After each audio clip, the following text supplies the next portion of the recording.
Так, поехали. Что нас интересует?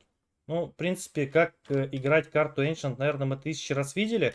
Тут мне очень интересно именно посмотреть то, как Мауза при условии, что это пик Spirit, смогли набрать много раундов. Кто-то хорошо подметил, что там Броун разъебал. И если это так, а вроде бы это так, потому что я смотрел игру, для нас задача понять как. Типа, что нужно делать и как это делать, почему и так далее. Ну, вы поняли. Так, пистик 1-1-3. Вот, ага, здесь вот интересный такой. Обычно, когда мы видим такую пистолетку, мы видим здесь долберету или смог. У него ничего из этого нету, то есть он просто на инфу. И 3Б. Совершенно не очень игра шла. Так, ну, в общем, пистик против Киева. Такой вот. Сейчас смотрим, как они в Киеве встают. Здесь клещи. Засада самая настоящая. Так, пускают Донка вперед. Очень много от этого играли. Давайте посмотрим именно на то, как он распикивает кейв. Мне очень это интересно. Не могу его найти. Вот он. Ну, это жестоко. Давайте еще раз посмотрим. Именно вот полностью его идею, как он это просто делает. Так, поехали. Пам. Тут понятно. Ага, с прыжка протягивает, чтобы ты разменял. Дочекал лево. Упор. Даль. Лево. Лево-лево. Лево-лево это близкий лево. Вот эта позиция, короче, для Зевса. Так, Донк. И поехали. Так, вот. Просто посмотрите именно на то, на постановку прицела. Я такие вещи очень люблю. Смотрите. О. Просто подумайте над этим еще раз и подумайте внимательно, да, то есть, когда ты видишь, вот, ну, когда у тебя прицел стоит заранее вот подобным образом, вот именно подобным образом, насколько легко убить чела, просто смотрите. Раз, два. Все. То есть вот постановка прицела ультра решает такие моменты. Причем пистик реально против фулл кива, аж 3 чувака здесь, и от лица спинкса тут. А он на него не открылся, ему не убить его было. Ну все, пистик 0. Но я считаю, что здесь основополагающее, это, конечно, вот... сейчас Шизуиха посмотрим, как он на прикрытии играет вообще. Ему надо даль смотреть. Ну да, он смотрит даль. Ну, окей. Реабилитировался, знаете. Но это действительно идеально. Все, окей. С этим закончили. Так, а что у нас здесь-то, собственно? Это форсы. Я заметил такую тенденцию, что в финале огромное количество команд. Ну, как огромное количество команд, блин? 2 команды всего было. Пиздец, подобрался словосочетание. Все, короче, делают форс на второй. С чем это связано, не могу объяснить. Либо это какая-то мета, либо что. Мы, короче, выясним. Мы сейчас посмотрим, попытаемся понять, почему все делают форс. Особенно популярен сейчас, я тоже заметил, форс действительно с Фамасом. Ну, даже мы сегодня играли, люди Фамас брали против. Ну, давайте смотреть, как это все выглядит. Йоу, мэн, это что такое? Это самая сильная антиэко на Диком Западе? Смотрите, это жестоко. Смотрим через верх. Молик светлая. Смог. Ну, смог, правда, не попали, как будто.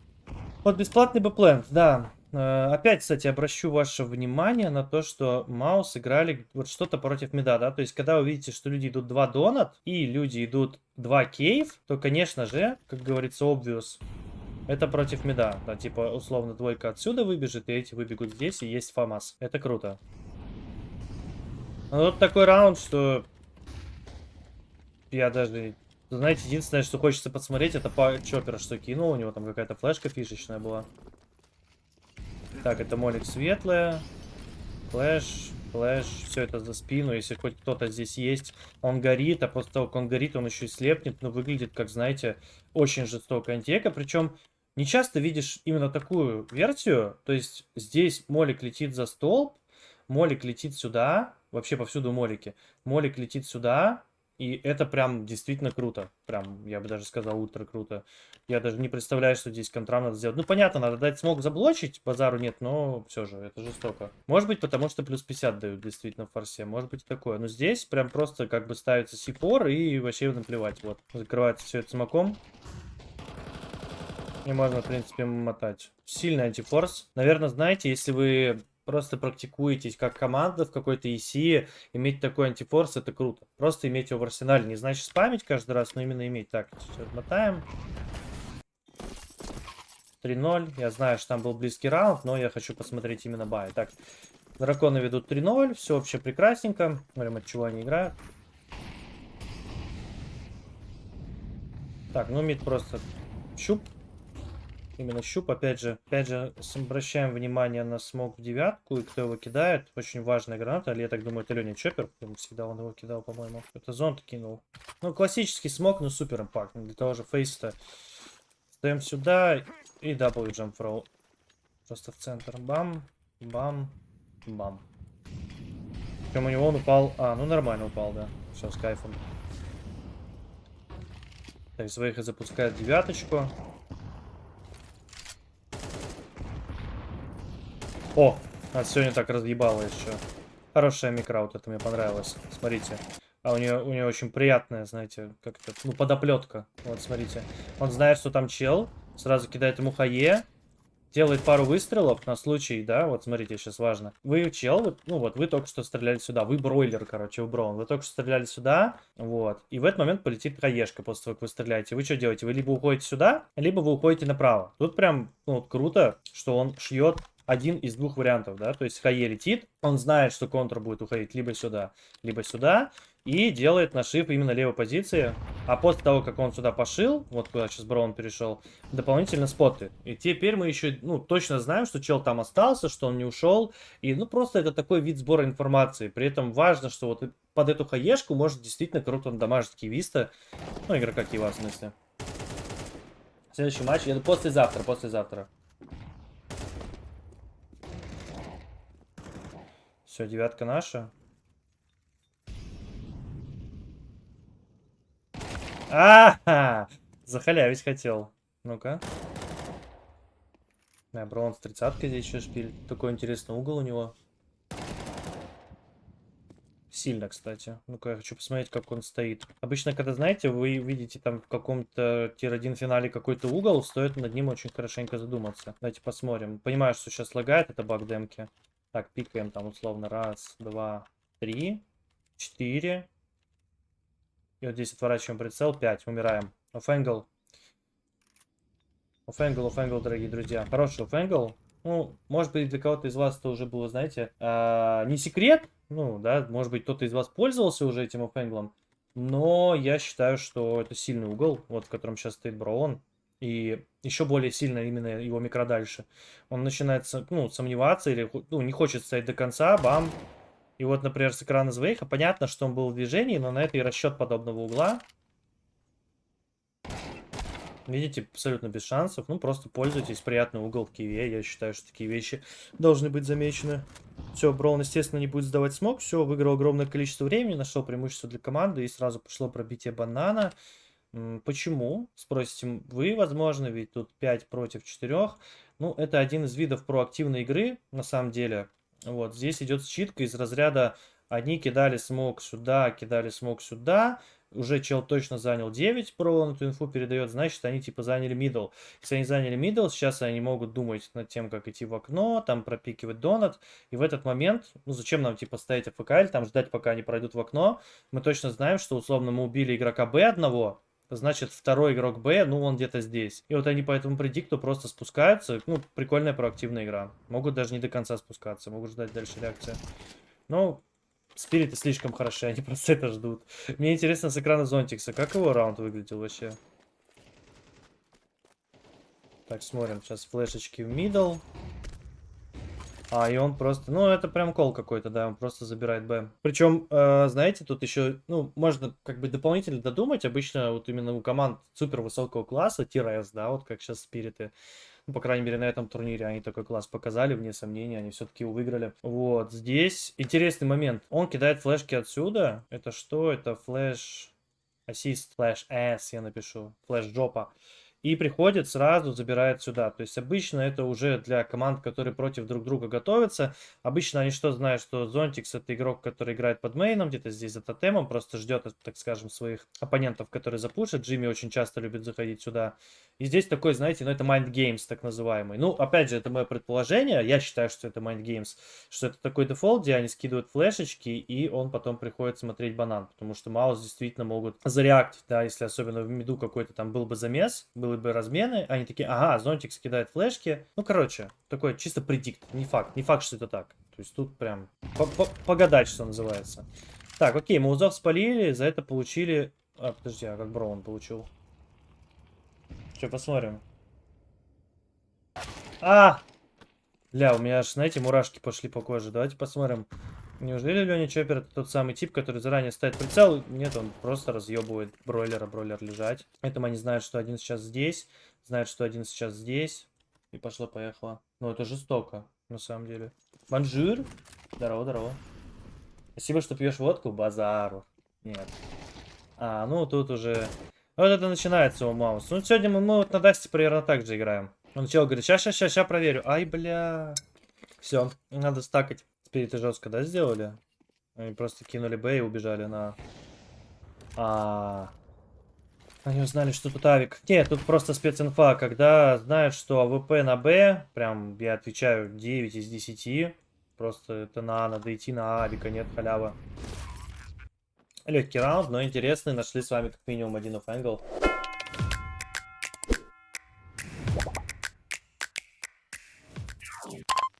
Что ж, дорогие друзья, маленькая рекламная пауза. Хотел бы вам напомнить про такую замечательную программу, как ExitLag, которая позволяет вам, благодаря тому, что использует искусственный интеллект и свои личные узлы связи, улучшить ваш пинг от вашего провайдера до сервера. Особенно это касается немецких серверов на Фейсте, с которыми сейчас у нас в последнее время проблемы, и зайти туда почему-то тяжело, многие получают баны. Ну и, конечно же, вы сможете снизить пинг, если вы живете достаточно далеко от сервера, потому что ExitLag использует самые оптимальные маршруты от вас до сервера игры. И я вам немножечко продемонстрирую, что нужно сделать здесь для того, чтобы эта программа работала у вас на полную. В правом верхнем углу в поиске находите Counter-Strike 2. Он предложит вам автоматически выбрать сервер Европу. Так и поступайте. И просто после этого заходите в игру. Главное, смотрите, чтобы тумблер был включен. Если же с немецкими серверами есть какие-либо проблемы, вы выходите из игры. Здесь выбираете, напишите в поиске DE и выбираете сервер другой, который больше подойдет вам, и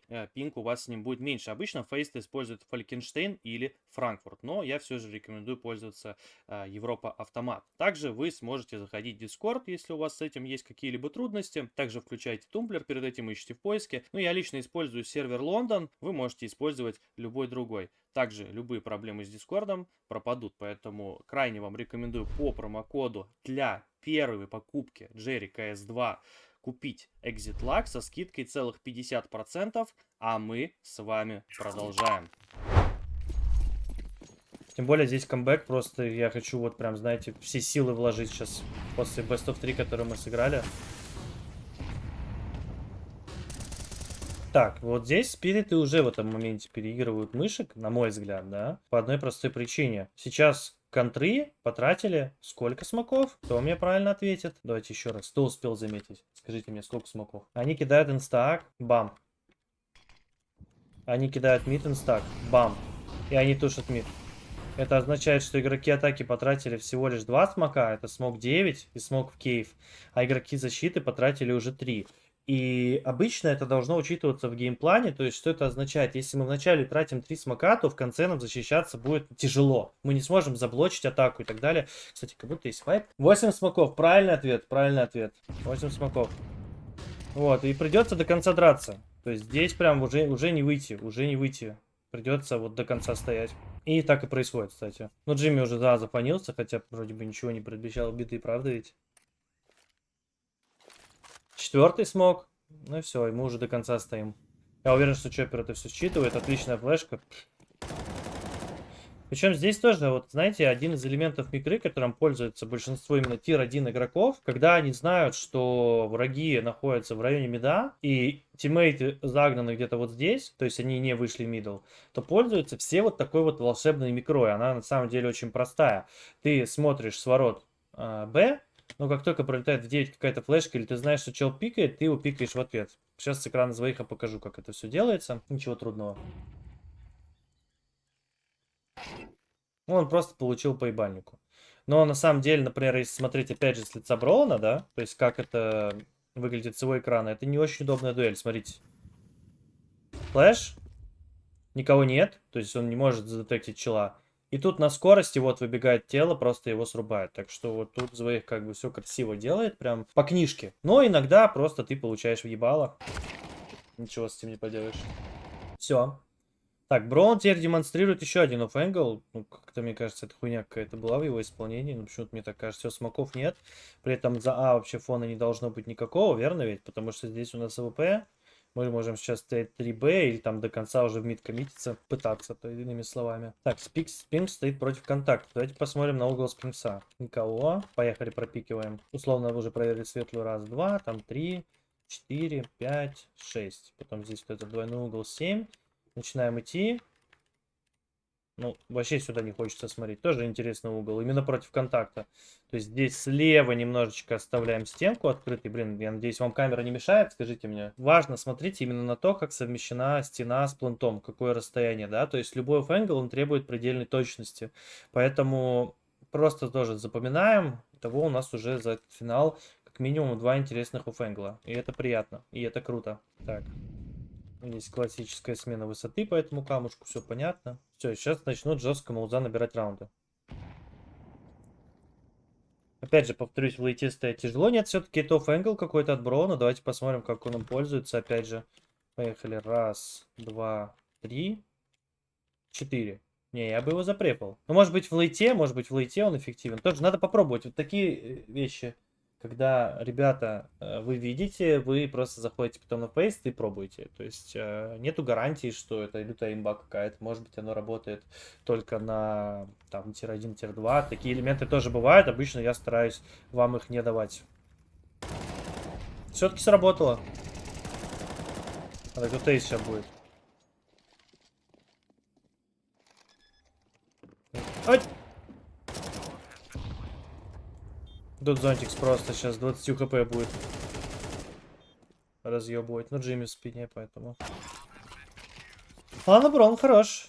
Ну, да, то есть там вот если, опять же, говорить, знаете, что такое вот вода, да? Что такое вода? Вода водянистая, это Брон выебал. А вот как выебал? И как минимум мы уже видим 2 офф-энгла в Киеве, которые ему принесли фраги. Так.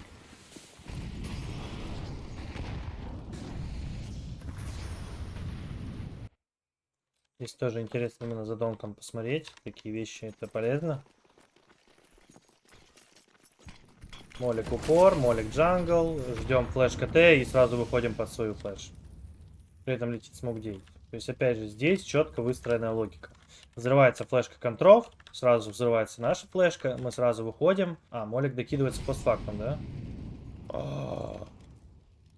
Прикиньте, и такое бывает. А потом из-за этого, правда, въебываются игры. Ну, или должны въебываться. Ох ты какой, блядь. А здесь, опять же, мы видим то, что мы видели у Нави с вами.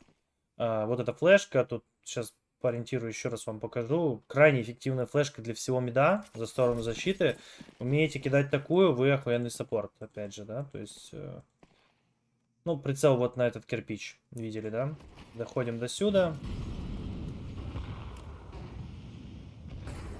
Смотрим, как, насколько она эффективна в действии. Отличная работа, Торзи, блядь. Спасибо, нахуй. Просто, блядь, сука. Короче, у меня есть видео, где мы с Вандерфулом смотрели. Ну, это пиздец. Это ультра обидно, когда ты смотришь. Ну, надо тоже зайти покидать. Ну, просто тут вот как бы вот такая история. Ну, вот так, если что. Бля, какую хуйню кинул, господи.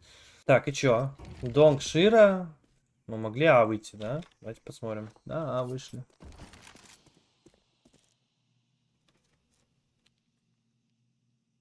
На, здесь тайминг халявный будет. Да, бомба долго доходит. Леню разъебали. Но это уже не важно. Так, это эко скип. У этого парня сегодня уже 5-й ММ подряд. И у этого парня 5-й ММ подряд. Но есть нюанс. Тот, что веселый, может и не выиграл, но выполнил задание в пари-пас. А этот парень, он просто еще не видел эту рекламу. Регистрируйся в пари-пас сейчас. Просто продолжай играть и получай в награду скины и ценные призы. Все, вот счет 3-4. Дополнительные 15 тратим. Поехали. Торзи, реально спасибо. Не люблю такую хуйню. Так, Брауна не остановить. Это жестоко. Молик. Хае. Бам.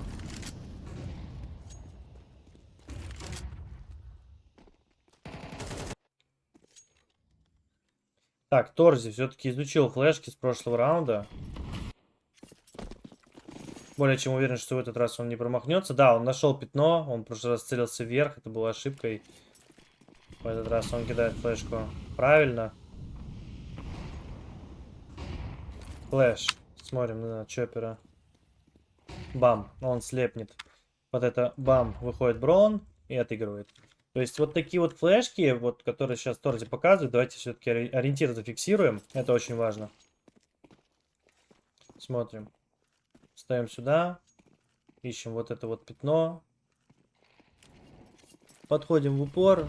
И просто с ЛКМа кидаем. Соответственно, эта флешка слепит всех, кто стоит вот здесь. Всех, кто стоит вот здесь. Она моменталка для этих и для этих. И слепит девятку. Поэтому, зная такую флешку на карте Ancient, вы будете отцом просто. Инстак показать? Я видел, как Броун двоих же убил.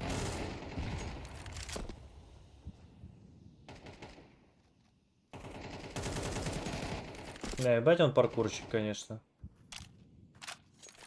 Ну, Ксаршин мид занял, вообще супер умаус, все удобно. То есть это легкий дуэли, ну, как по мне. Вот, например, Леня Чоппер, да, он стоит как бы вот тут. Вот понятно, что он клен, но неважно. Вот Шира стоит тут, там Зонтик с двоих стоят тут. То есть вроде бы четвером, но каждый раз, когда я вот смотрю, что контры занимают мидл, ну, и башится с девяткой, там очень тяжело именно игрокам атаки. Но это мое мнение. Миду все еще смог. Все, выгнали. Последние грены потратили спириты. Поехали. А Чоппер на ходу жестко убил. Ну тут прям фулл щитка, что они под бэк. Да, да.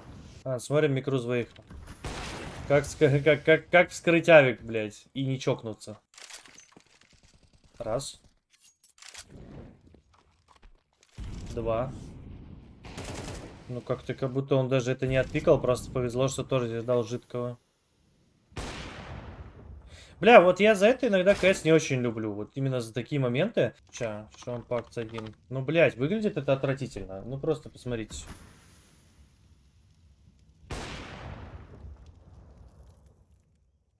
Вот. Ну, как бы... Квит просто пишите и после такого, и в эту игру не играете. Я хуево, мужики, честно. Ну тут реально, пожалуй, говно 2, блядь, ПЖ зарегай. Ну что это вот? Вот он мышкой дернул? Он же мышкой дернул или что, блядь? Давайте еще раз. Вот смотрите. Так, сейчас. О, видите? Он немножко прицел чуть-чуть приподнял, видите? О, видели в самом конце? Вот именно, блядь, из-за этого. Вот именно из-за этого. Только из-за того, что он чуть-чуть дернул прицел. Если бы он просто, блядь, мышку расслабил и нажал, попало бы. Но самое смешное, что даже это должно попадать. Но вот именно в КС с авиком такая хуета. Хоть чуть-чуть мышку дерни, у тебя пуля как в особо опасен, короче, блядь. Закрутится нахуй, летит вот так, блядь, за карту на А, блядь, прилетит и Джимми ёб. Ну это так чисто. Ну все, остался Броун Спинкс. А, Броун. Вас ебет Броун, да? Чел с 9 хп еще одного убивает. Вау. Ну мы проиграли 2-1 по картам, бро. Первый выиграли 13-3, второй проиграли 13-4 и последний проиграли 13-9. Почти камбэкнули. Да, Спирит почти из мертвой ситуации раунд. Жаль, так эти не очень люблю раунды. Давайте посмотрим.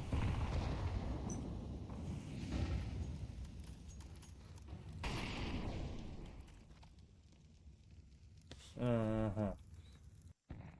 Так, смотрим на Джимми. Джимми, Джимми, Джимми. Где же ты, наш Джимми?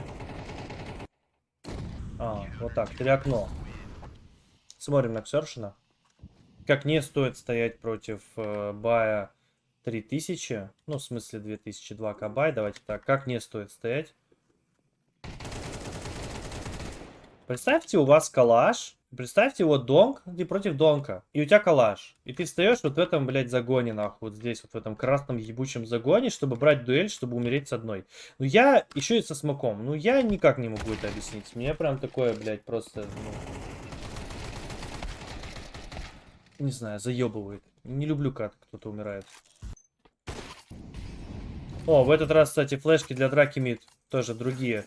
То есть до этого у нас были флешки для того, чтобы типа перебивать мидл, да, то есть условно упали сюда, наш киевист подбегает, колет флеш, и ты под нее отсюда пикаешь, игрок может отсюда с донта под нее пикнуть, сюда зайти, и киевист выбегает сюда, или выбегает сюда, неважно. Мы видели эти флешки. Теперь другие флешки, это флешки старой школы уже, тоже в мидл полезно.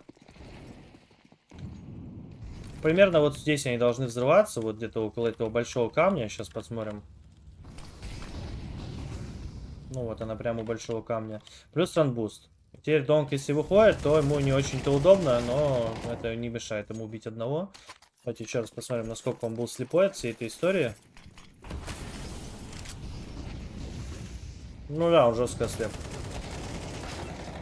Короче, вот такие вот флешки, опять же, да, если ваш тиммейт кидает флешки не вот такие, а кидает флешки по 9, то он долбоеб. Потому что, когда вы выходите, куда вы смотрите? Вот сюда, за атаку, правильно? Как вас вот эта флешка ослепит? Ответ: никак, блядь, вот и все. Ну, это элемент такой. Просто это элемент такой, где кровь ебашится. Так, смотрим за бройлером. Что бройлер вытворил в этом раунде?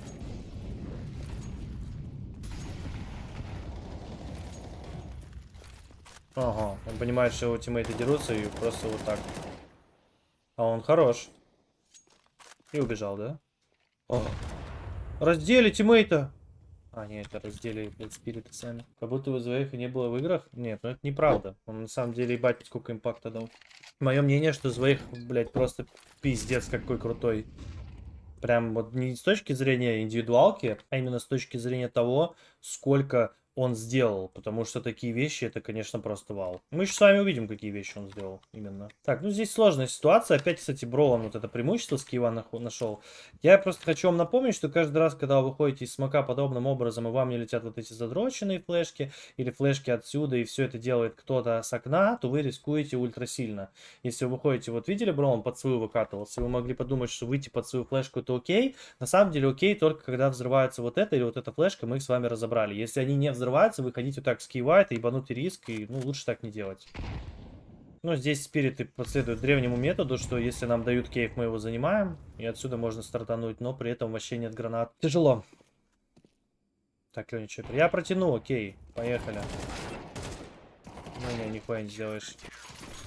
Ну, вообще, кстати, вот учитывая, что спириты пикнули эту карту, за атаку, например, не было ни одной там какой-то сложной концовки. То есть, вот сейчас вот эта тир-1 игра, и даже тир-с там, да, одна из лучших игр получается за этот турнир, то есть финал, выглядит, ну, таким больше фейситовским стайлом. Я имею в виду, что есть много команд, которые ну, пытаются там заканчивать там бэшками, да, причем там в какую-то 25-ю, там 30-ю секунду, но, как мне кажется, когда у вас есть донг, который может стабильно выходить мидл в любом таймере, и всегда находить разницу, то это нахуй не нужно. Можно просто всегда играть 4-4, а как вы правильно знаете, паритет — это преимущество для атаки.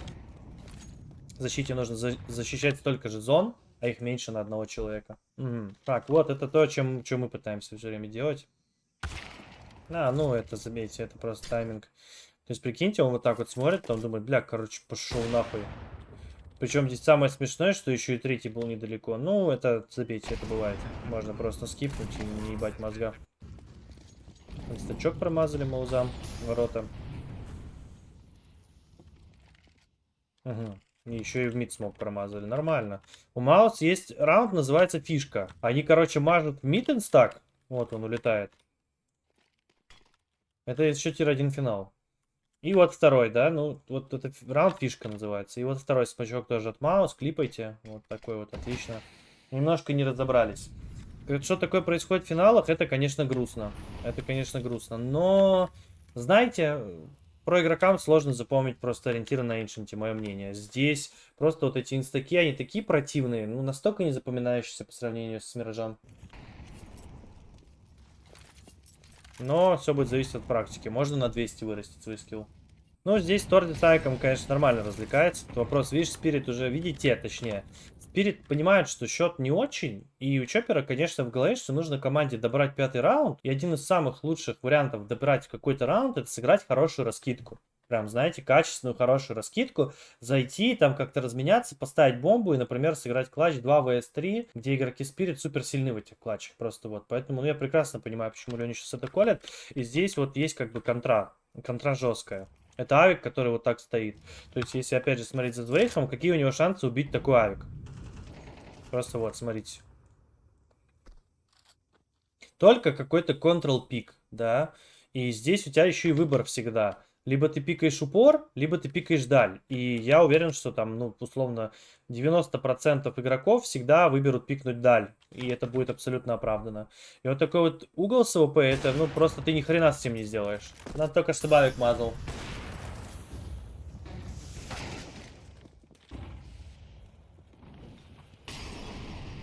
Браун здесь все равно 61 убьет. То есть вот, видите, помните, что я написал про клатч 2 vs 3? По факту это клатч 3 vs 4, и это ни хрена ничем не отличается. Помимо того, что здесь у бройлера предсмертный хрип вот такой будет. Это фраг, это жесткий фраг, это фраг по донку. По донку, блядь, звучало, наверное, как-то не очень. Вот опять же, да, то есть вот ты же смотришь на такие моменты и не понимаешь, вот какого хрена? Вот человек выходит префом, он понимает точно, где находится его оппонент. Ставит прицел. А, ну ладно. Нет, ну здесь, ну, вот, например, здесь отчетливо видно, что он дернул сильно. То есть сейчас я еще раз вам покажу. На одну вторую поставлю. Видели, да? Прям видно, что он мимо стрельнул. Еще раз. Фиксируем, да? Вот это прям видно. И такие моменты, ну, не вызывают вопросов. Но, блядь, когда Торси здесь стреляет и там дергает вообще чуть-чуть. Угу. Так, мы с вами переходим на вторую плейдемо. Да, блядь, Spirit, VS, Mouse, Pine Part 2. А вот легендарный камбэк. Как же я люблю, что у меня в чате обязательно найдется охуевший просто аналитик, который весь чат на колени поставит. Угу. Поехали. Мы сегодня проиграли клатч на Ancient 2 vs 1 за сторону атаки. И здесь, по-моему, что-то подобное, да, будет? Так, поехали пистолетчиком. На коленях, на коленях. Лежать всем нах. Угу. Так, здесь хитрая пистолетка. Типа, если пойдет Б-закид, Леня скинет какой-то вот сюда смок, а СВ их всех разъебет. Давайте посмотрим, как это будет выполнено. Ну вот просто на нахуй, блядь. Вот кто там говорит, что он Аверейдж сыграл? Чел соло Б против Маус принял. Понятно, что для этого есть капитанские какие-то условия. Какой-то хороший кол, какая-то сильная пушка. Но смысл просто, блядь, в том, насколько важно, когда твой тиммейт в миду погибает от вот этого пупсика. Посмотрим, кстати, как он. Бать, он людей убрал.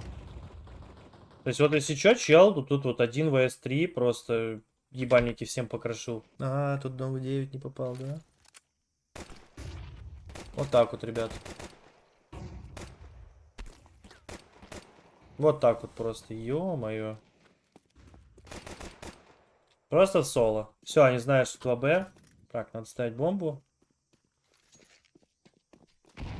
Совершенно под хаешку репозиция.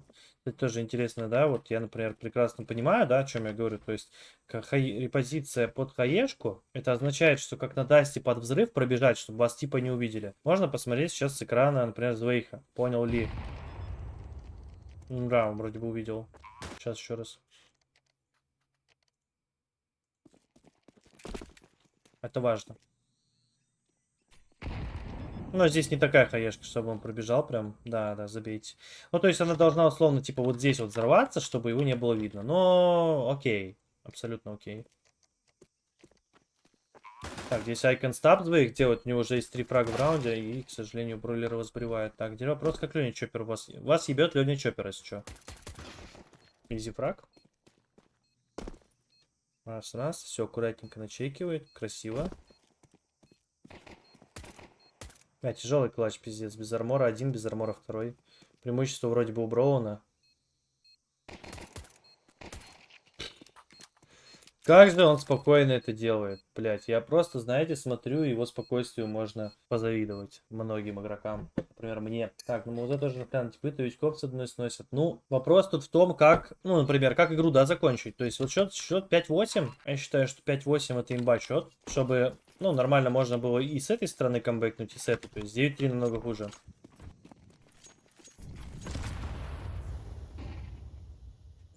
Угу. Так.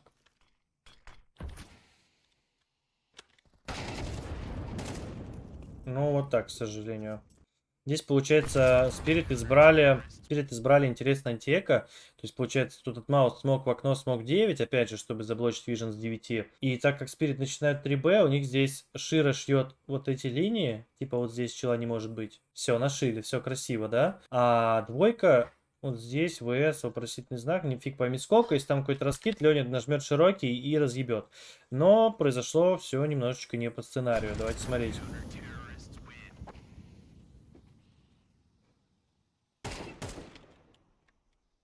Он должен был под хае пикать. Ну, то есть, можно посмотреть, какую своих кидает хае. Это хае пропик. При этом важно еще, что сюда летит смог. То есть, почему это важно? Давайте смотреть, кто его кидает. Его должен кидать... Угу. Его кидает двоих. С 5-го респа. Сейчас посмотрим, как.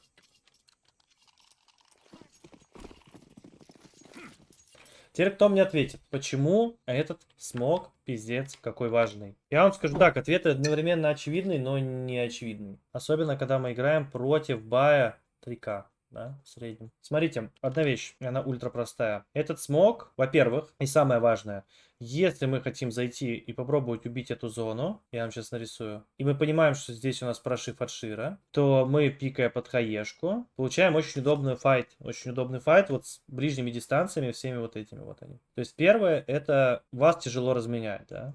Это именно размен. Второе, и самое неочевидное, особенно это работает против нубов хорошо. Этот смог позволяет, вот именно против нубов важно, опять же, то есть для фейста условно какого-нибудь. Этот смог позволяет вам сбить ориентиры врагам. Почему? Отсюда пак есть, молики и так далее, да? Отсюда есть с правой стороны тоже гранаты там в светлую, да, молики и так далее. И этот смог, он убирает несколько ориентиров. Это еще одно преимущество, да. То есть нубы, которые умеют раскидывать только с дверей, они пососут. И это очень круто. Поэтому как бы топ-1, это правильно, абсолютно, занять зону, опять же, да, определенным образом. И это важно. А второе, это сбиваешь ориентиры нубам. И это реально работает. Важно против нубов, но это реально работает. Так, поехали. Хаешку я вам обещал показать.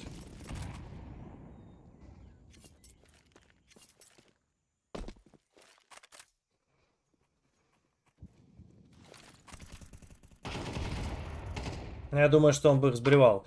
Еще прикольно, знаете что? Что когда он пикает под хаешку, если чел каленый, он его с МП9 может с первой в голову убрать. Ты что делаешь? Здорово, бандиты. Да, это жестоко. Окей, 5-3. Ну все, здесь игра должна закончиться, вроде бы. Не так ли, как говорится? Мидфол занят. Попытка от Спирит под 2 кейс, флешек с Доната от Донка, который он промазал. Попытка выбежать кейв. Там промазал флеш, решили отменить, я так понял. Или все-таки выбежали? Ну да, типа не до конца. Полностью контроль, маус, мид. И что же нам делать с этим? Хае подразбила смог. Вот здесь Хае подразбила, но не до конца. Ну, кстати, можно посмотреть. Вообще не впадло. Ну, сильно разбило, на самом деле. По идее, он должен дать Хае такую, которая взорвется примерно вот тут. Вот примерно вот тут. То есть он мог ее даже перекинуть. Почему вот здесь? Ну, абсолютно верно. Хорошо подметили, что чтоб смог не разбить, ведь мы эту зону собираемся все-таки занимать. А второе, это то, что если она взорвется прямо здесь, то чел просто охуеет, когда на него фармилка выбежит. Так что анлуку, анлуку. О, нет, только не заход в кейв. Подождите, они... Подождите, с какого они счета камбэкнут? Я что-то в баге сейчас. Они их выиграют же в этом раунде? А, ну тут вообще пипец. Иногда маус, знаете, от простоты до смерти один шаг. Так, 5-4. Все хорошо.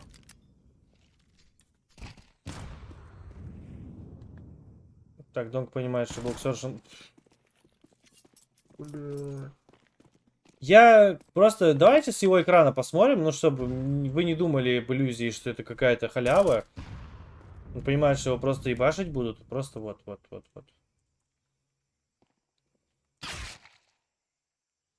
Что ты сделаешь? Просто вот что с тобой будет, когда ты увидишь Донка. Ты будешь лежать. Ну, жестоко. Причем у меня, знаете, какой вопрос? Зачем он в окне против пистолетов, блядь? Второй раз. Помните, за КТ он стоял с калашом, его донг отпиздил стека? Сейчас такая же хуйня. Чел опять стоит в окне против пистолетов. Бля, я просто не понимаю, зачем он это делает? Типа, он сам в моменте даже понимает, что, блин, не хочу драться против пистолетов, убегу. Ай! Блядь, а заранее подумать нельзя было? Ну не, это просто, знаете, ну вот это что, блядь. Бро, он просто отвернулся в конце, вообще, понимаете? Он все, он понял, что я не хочу драться.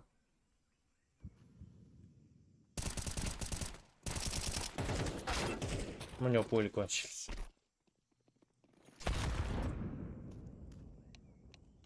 Да.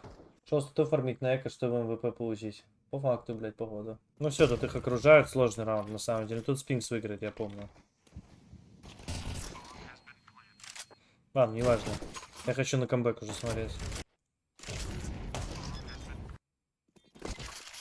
Ну что, поехали. Получается, ни одного раунда с этого момента не будет взято. Давайте пытаться разбираться, почему. Обращу ваше внимание на то, что у Spirit абсолютно полностью отсутствует снайперская винтовка. Что делает камбэк еще более сложным. Но, тем не менее, они его сделали. И давайте смотреть, благодаря чему, почему и как они так. Угу. Промазанный инстак в очередной раз. Неприятно. В пассив стоят, просто понимают, что, ну, как бы не хотим мы никуда бегать. Даже в КС не поиграли еще. Угу. Поучи. Ну все, полностью мидл за мышками. Может, тут даже объяснять не надо как. Алёнин Чоппер пытается похалявить. Просто отдает всю эту историю, нет у него смока. Маус забирает кейв абсолютно классическим методом. И вот тут мы приходим к моменту, когда у Спирит остается на 57 секунде всего лишь один смог. И выглядит все так, что если, например, мыши сейчас сделают полный раскид Б, вот этот, то плакать будут все. Но опять Соршен в окне. И это сплитап. Дожди-ка. Нифига себе донг заряженный, пиздец.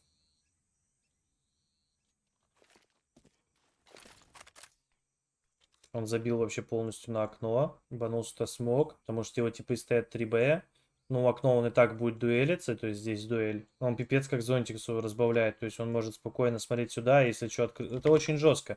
Вот такой вид хелпы, который сейчас показал Донг, это абсолютно, поверьте мне, доступно там, я не знаю, ну, 100 игроков в мире додумаются. И то я, блядь, утрирую сильно, гиперболизирую точнее. Это очень круто он сейчас сделал. Он понимает, что, например, этот смог в окне, ему насрать, сюда смог скинет. Есть что. А вот этот смог донг, это очень круто. Смотрим, как это повлияло на Зонтикса. Вот так.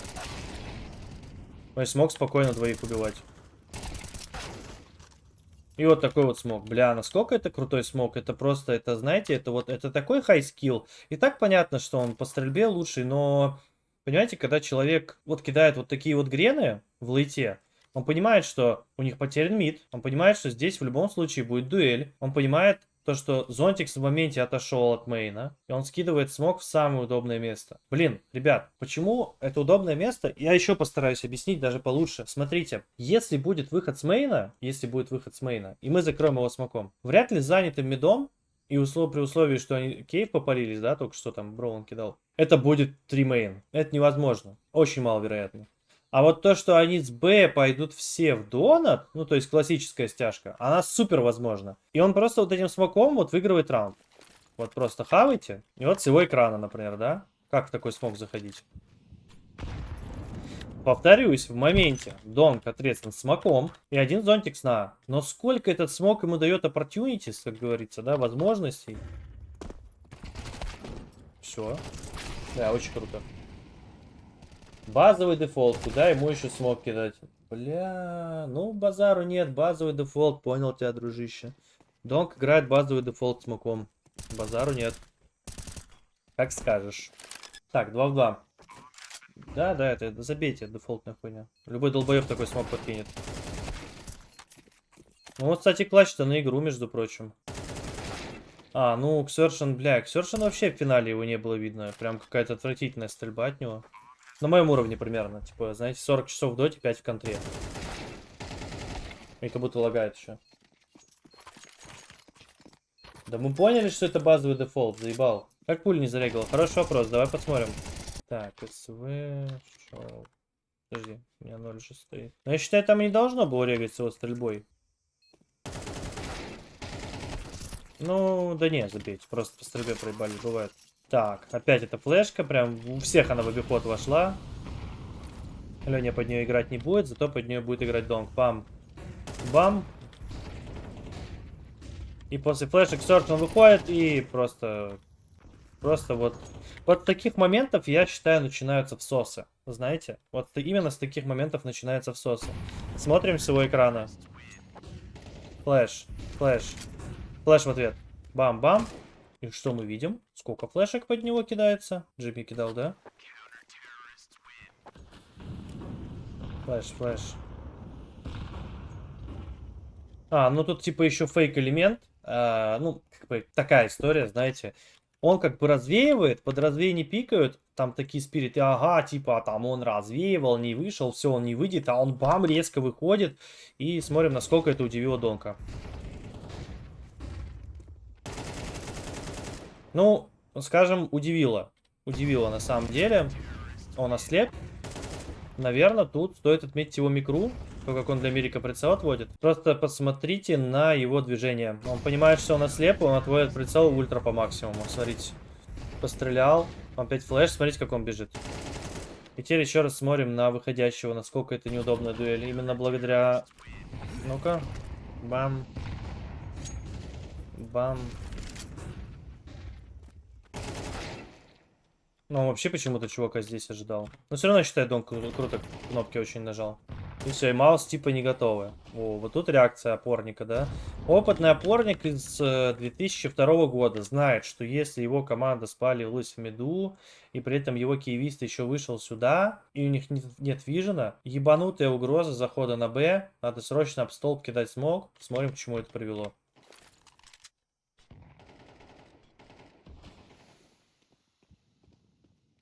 Выигрывает время и успевает дожить до кроссфайра. Насколько же Леня силен? Просто вот, еще раз. Бам, закрываем. Б. Бам, и человек просто кроссфайр создает. Вот за это, как бы, я считаю, Леня просто вот достаточно одного момента, чтобы сказать, что он заслужил победить на турнире. Вот этот момент. Многие бы попытались принять, там что-то еще. Он настолько в фокусе, что он просто дожидается Звейха, который только что был здесь, и его разменивает. Бля, это настолько круто. Но это дефолт, я так понимаю. Так, а что дальше? А, ну тут вся команда уже есть, что. Ну, они понимали, что те на Б пытались выйти. Дефолт, короче. Так, ну, началось все с подъеба в миду Ксершина. Не подъебался. Так, один калаш здесь, по-моему, не реализуется вообще. Да, здесь заберите неинтересный раунд. А вот здесь сейчас очень интересно будет. Все, уже счет 8-11. Нужно прям играть что-то верниковое, какие-то раскиды, возможно, какие-то фейки, заставить Спирит чуть подумать. Такая флешка. Гаш, Лене в этом моменте не нужно было стрейфить. Так, в смысле стрейфить? Все, он четко сделал. Он дождался, пока его тиммейт прибежит, оценил, скажем так, риски, разделил атаку смоком, если бы тут был там условно 3-4 чел, и ждал, пока его тиммейт придет и заберет ему эту линию. Он сделал настолько идеально, насколько это возможно. Это роскошный дефолт. Есть базовый дефолт, есть роскошный. Это был роскошный дефолт. Так, ну вот верниковое занимание мида. То есть, опять же, почему я называю это верником? Потому что, когда ты выбегаешь в первом таймере на контров, у тебя вот эти дуэли, там слепой, не слепой, донг повесит с одной, не повесит, это все понятно. А вот когда ты кидаешь смог в 9, тебе отвечают там условно этим смоком и кидают смог окно, и ты заходишь с двух сторон, вот эти стрелки делаешь, это уже верниково. То есть тут если будут типы, ты нормально подерешься. Не так рандомно, как выпрыгивать в смог, как это делал Exertion. И вот мы видим Шира опять на этом противнейшем споте. Леня байтил на себя, поэтому все идеально. Ну да. Я въебал пиво в финале. Это база. Да все, блядь, заебал. Вот если ты водки в финале въебал, бля, вот это я понимаю. Но. Ты бы еще аккаунт сделал и этого Лени Чоппера фейковый. А здесь, кстати, жестко. Вот мне понравилось, как Браун здесь отработал против Авика. Во-первых, вот это круто. То есть подходим вот сюда в угол, кидаем флешку, как показано на экране. Прилетает молик под все это. Смотрим на Шира. И тут важно, да, он еще плечиком дернул именно этот угол. Опять же, про него многие забывают. Видите как? Все, и теперь типа ему тяжело репикнуть, но на самом деле ни хрена подобного. Ну, видите, это Широ, он слишком жесток. Как видите, в этот раз Донг закрыл мейн, а где тот самый чел, который говорил, что это дефолт. Так, получается, мид потерян, на Б напряжение. Почему смог сюда? Почему не в дон? Знатоки дефолта. У них вообще нет фона за донат. Вообще абсолютно. Ну, такой есть лайтовенький. Я думаю, что, может быть, это связано с тем... Блин, нифига себе мне отсвечивает солнце в глаз. Сейчас, погодите секунду. У меня тут линолеум херачит прям в глаз. Оп. Ему плохо, он просто его выкинул. Просто видите, в чем дело? Помните момент, когда Броуан напрягал под молик, да? И я говорил, что там с занятым мидом чаще стяжка, именно чаще, опять же, стяжка именно через донат. Но сейчас они как-то считывают и кидают смог туда, где нетипичная стяжка, а именно в мейн, то есть 3 игрокам въебало. И поэтому тут вот именно вопрос, почему так? И я вижу ответ здесь. Я считаю, что он просто... Блин, сейчас мышка на второй экран улетела. Я считаю, что он просто не фонится из-за того, что у него есть молик. Потому что он не может стать с моликом здесь. Ну, вдруг чел уже лево занял, он же не знает. Вот, он не может стать здесь стрейфить. А если смог в мейне, то он может вот так вот просто, если что, здесь пострейфить. И если там пойдет какой-то закид, просто сюда ебануть молик и принимать себе мейн. Вот, я вижу ответ в этом. Потому что зонт не за иксом пошел пор, из-за этого зонт коли дай мейн лучше. Ну, в том числе. Но это как бы, это часть пазла. А вторая часть пазла это все-таки интуиция. И как будем выходить? Давайте он рисканул. Просто без шансов обоссали. Блин, а почему они вообще донат настолько вот прям? Ну вот неужели из-за этого молика? Ну просто видите, вот эти стрейфы с моликом, типа, он точно знает, что чел, он как бы, он отсюда придет, да? А если мы говорим про мейн, то он не может подойти в упор и стрейфить вот так. Потому что вдруг чел уже здесь, он не знает этого. Видите, он хотел смог в донат скинуть, но скинул в мейн. И я думаю, что здесь именно коммуникация. То есть момент коммуникации идет. То есть Дон говорит, есть смог, ну условно, закрой донат. Мирик смотрит, говорит, не-не-не-не, типа, закрой мейн. У меня молик есть. Ну, мне так кажется. То есть здесь вот именно предикт. Здесь нет четкого ответа. Я говорю, в КС есть, ну, вот знаете, какие-то вопросы, на которые есть четкие более-менее ответы, да, там на 80%. Здесь вообще, блядь, 50 на 50, просто кинь монетку и угадаешь. Ты говоришь, что они знают этот раунд. Но я повторюсь, здесь паттерн показывает опять ту же самую историю, как за раунд до. И за раунд до они делали стяжку в донат, а сейчас у них стяжка именно сюда. И здесь я не вижу здесь какого-то маркера особого, да, какой-то особый смог, который заставил бы Спирит так подумать. Конечно, они в ТС говорили. Они вроде не отбивали донат в этот раз. В тот раз они тоже его не отбивали. Поэтому я же говорю, все переменные я вам разложил. У нас вот первая переменная Cave Pressure, вот Cave Pressure. Вторая переменная это Mid Lost. Это факты, это факты. То, что нас ведет к предиктам, это то, что фаст ротация именно через донат, это факт. Точнее, это предикт. И четвертое, там, условно, пятое, это, да, там, знание раунда, знание повадок. И четвертое, там, в том числе, это наличие молика у Зонтикса. Что в этом моменте было в ТСе, в моменте, когда вот Донг хотел дать сюда смог, неизвестно. И мы можем только предполагать вот именно по 4 пункту. Потому что пункт, что стяжка через донат это предикт, пункт, что cave pressure, да, то есть напряжение кейва идет, и то, что мид потерян, это факты, они нам ничего не дают. И в любом случае это все нас ведет к тому, что мы либо закроем мейн, либо мы закроем донат. И нам надо просто найти ответ на то, почему пролетел смог сюда, и почему настолько это стакнулось. И иногда ответ на поверхности. И я говорю, либо это их коммуникация в моменте и наличие молика, мое мнение, ну, либо могли просто знать раунд. И есть третий вариант, но он просто кинул. Но я просто вижу в моменте, вот здесь, я вижу, что человек хочет это сделать, и здесь явно какой-то перекол есть. Вряд ли он просто так передумал. Если бы он хотел его просто пиздануть, он бы это сделал, поверьте мне. А, еще шестой, вот в чате увидел, это паттерн. Это паттерн. То есть стяжка через донат уже существовала. Может быть, нас захотят наебать и пойти сюда. Слишком много переменных для нас. Очевидные выводы мы не можем сделать, поэтому называют это 50 на 50. Журчание.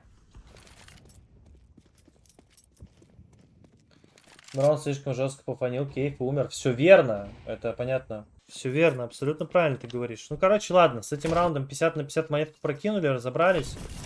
Стейки их вообще в ноль подстало, и вот поехали. Теперь уже все, осталось всего лишь 2 тайм-аута. Возможно, стоит брать эти тайм-ауты прям чуть ли не каждый раунд. Какой Джон Вик? Рокер-наркоман, мое альтер-эго. Ну, блядь, рок мне, конечно, нравится.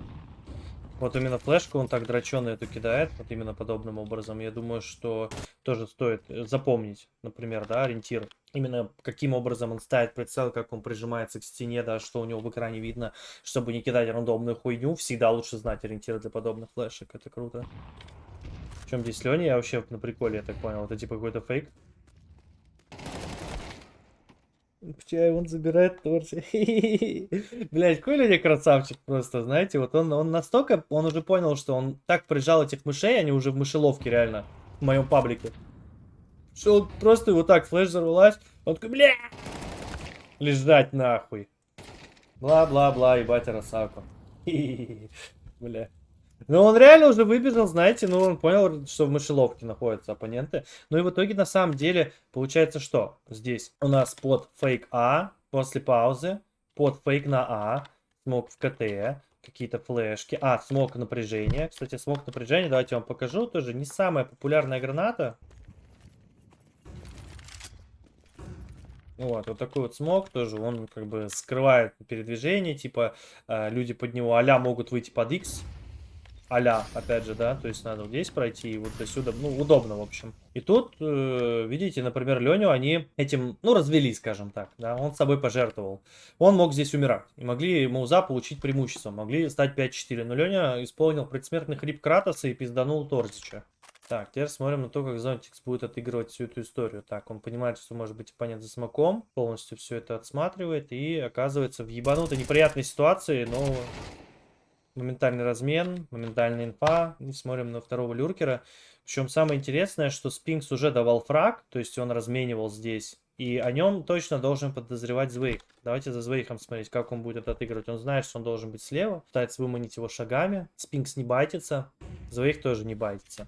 При этом Донг говорит инфу, что, ну, как бы они знали, что здесь двое, здесь C4, но Донг говорит, не выходит, не выходит. И Звейх сразу успокоился. То есть он не побежал, сломя голову. Уа, бомба в мейне, надо бежать, бежим, бежим, бежим. Нет, он спокойно сложил все переменные. Он знает, что Спинкс был здесь. Он знает инфу от Донка, что выход не идет. Все, успокоились, выдохнули. Играем раньше, дальше раунд 3 в 3, уже никакой специнфы нет. Вот именно за это я его и похвалил вчера в паблике. Я все-таки считаю, что это действительно какой-то отец. Он играет на сцене, в плей-оффе. И оказывается, вот просто в таких ситуациях сложных, на самом деле, в которых давление прям неимоверное на тебя оказывается, особенно как для новичка, и ты их четко отыгрываешь, без хуйни, регистрации и смс. И я вот такое очень люблю. Все, теперь бы ретейк, что является супер оптимально крутым решением. Опять же, повторюсь, ситуация круче. Лучше бы отыграл. Здесь решает молик, который не попали Мауза. Светлую? Вот сюда? По-моему, да. Да, посмотрим. Причем они именно против ретейков стали. Прям вообще крутяк. Мне интересно, Ашира, увидев 2 хае, он же хуй забьет. Он понял, да, что они его не убьют? Яй-яй-яй-яй, да. Да. Иногда такое бывает в этой игре. Иногда такое бывает, это обидно.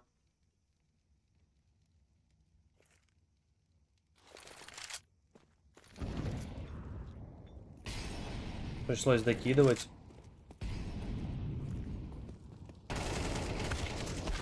Ну вот опять же, да, понимаете? То есть вот именно... Вот я считаю, что Звейк здесь опять сыграл вообще очень круто. Самое смешное, что, подождите, они в этом раунде смог потеряли? Откуда он здесь взялся? Вот это откуда лежит? Хавай! Не буду. Пытается найти. Не, я хуй забил вообще. Насрать ему. Крутяк. Не буду, все правильно. Ну и смотрим в лейте. Такие вот концовки волшебные.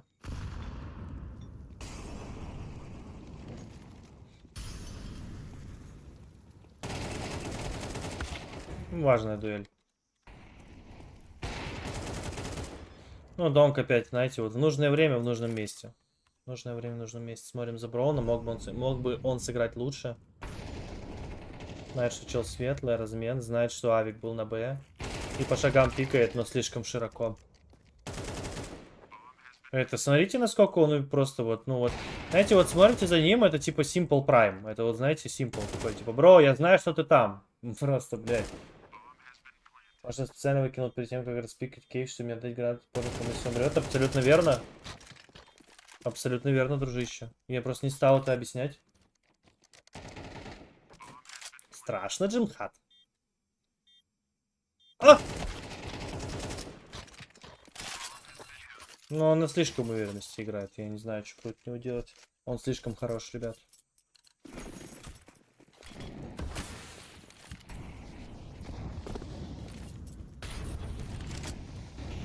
Ну вот уже счет и 11-11. В такие моменты, конечно, хочется сказать только одно. Пиздец.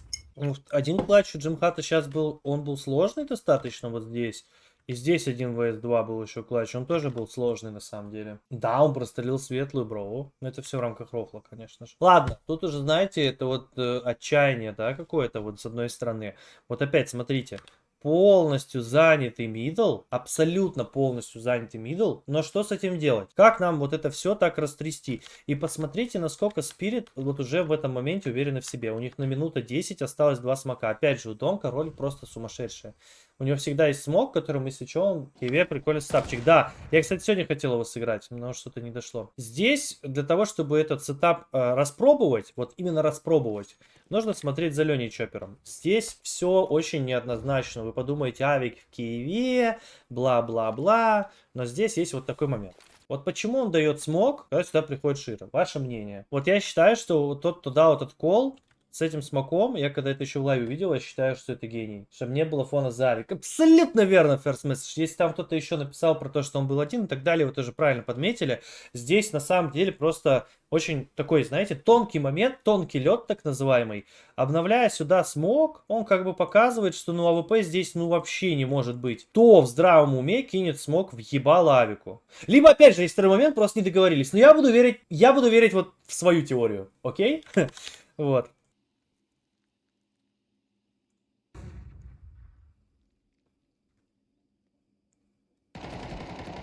Бам! Ну вот кто такое будет ждать? Бля, насколько это круто. Вот так мало мувов проактивных в Киеве, но вот это реально круто. Смотрите, как он распикивает. Бролан. Сосать. А?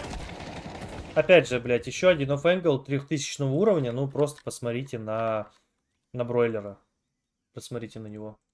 Видите, как у него стоит прицел? Он готов отпикать определенную часть. Он-то делает. Видите, где прицел стоял? Смотрите, как Леня сидит. То есть вот еще такой момент, вот, получается, это третий или четвертый оффэнгл, да, который мы с вами заметили. Понятно, что вот как вы там, блядь, на фейсте примените подобного рода оффэнгл. Ну, тяжело будет. Но просто если у вас есть авик, и вы можете поставить его в кейв, то why not? Не покажу, они гуляют, бро. Люсю Бонифация недоступна. Бам! Бам! Ну все. Вот мы с вами подходим к концу данного легендарного комбэка. А Шерри пикнет на яйце, да мы видели. Ну да, главное, что Байк реально не промазал. Тот факт, я абсолютно согласен с собой. Опять, вот Маус уже просто мид, знаете, отдают. Ну, забирайте. Вот вам мид, забирайте, ребят, забирайте. Но стресс. Стресс их выебал. Зонтикс опять на сейве гранат. А они бегут. И вроде бы. Но... Опять же, да, то есть тут все хитро. Мы занимаем мид с двух сторон и резко выбегаем. Вроде крутяк, вот реально круто. А вроде есть вот такой вот человек. А точнее машина, прошу прощения.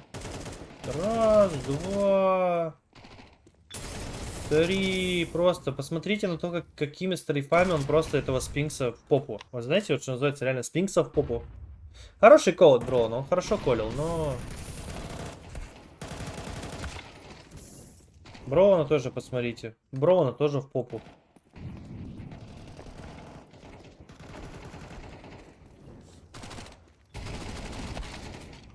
Без шансов.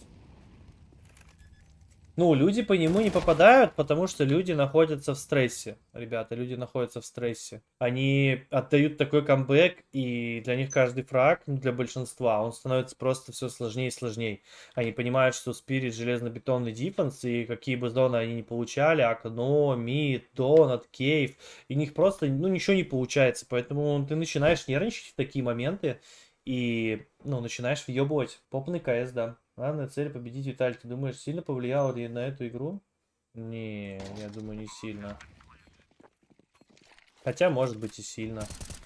Ну, вообще, как бы мы здесь закончили, знаете, с психологической точки зрения, победа над Виталити, конечно, могла поруинить Маузам все. Да, то есть твой главный оппонент это Виталити, ты их выбиваешь, Спириты, да, Виталити там Спирит все разы выигрывали там вообще. Но если мы Витьков выиграли, то уж Спирит тем более, плюс они с заменой. А нихуя, просто нихуя. Ладно, давайте еще немного посмотрим. У меня все-таки остались силы. Вопрос теперь только в том, на одну сторону какую-нибудь карту можно захватить. Так, сейчас.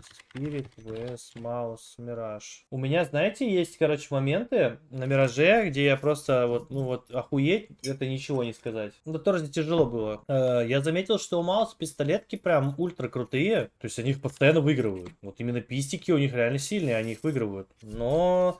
этого недостаточно, чтобы победить такую команду, как Spirit. Ладно, давайте смотреть. Как говорится, что и как. Ага, так, это Безакит. Здесь вообще прям страшный какой-то сетап. Здесь и Чоппер, и Донг рядом. Донг еще и Хаешка.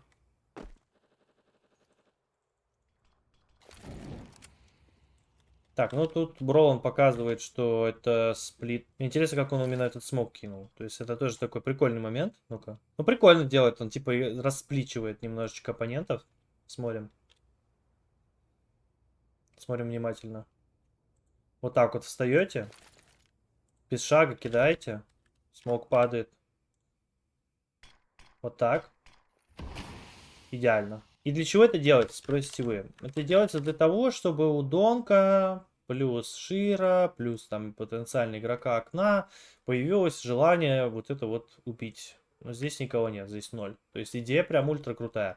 Самое важное, что еще прилетает молик на ротацию. В моменте, когда они поймут, что здесь никого нет, ротироваться с джангла будет крайне проблематично. Но Чопперу примерно похуй плюс похуй на все эти истории, так же как и Донку. Хотя, опять же, да, видите, Донг скидывает хаешку, но все равно проверяет шорт. То есть какой-то фон для него это создало. Видите? То есть уже вот выход на Б. И, возможно, если бы он сразу стрелял, принимал бы, например, Ксершина, да, было бы проще. Но Маус... Уа, блядь! Это папа нахуй!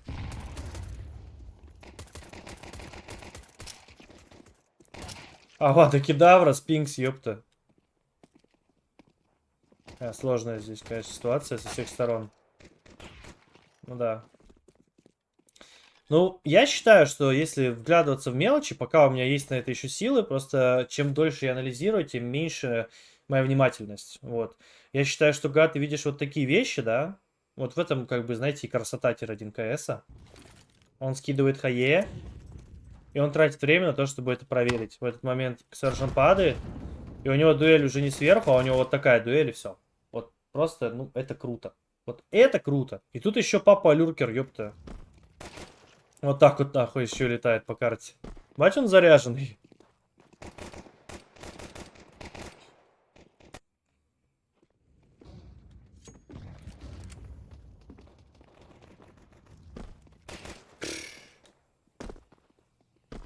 Что думаешь насчет прыжков Джимхата на БДМ на Мираже? В финале не было, но когда они в группе играли, Донка уловил с дигла, и Сайка просто получается среди напорник прыгает на всю тушу, как в премьере. Ну да. Ну и что они проиграли 3-0? Это не отменяет того, что он заряженный, заебал. Че булите сразу?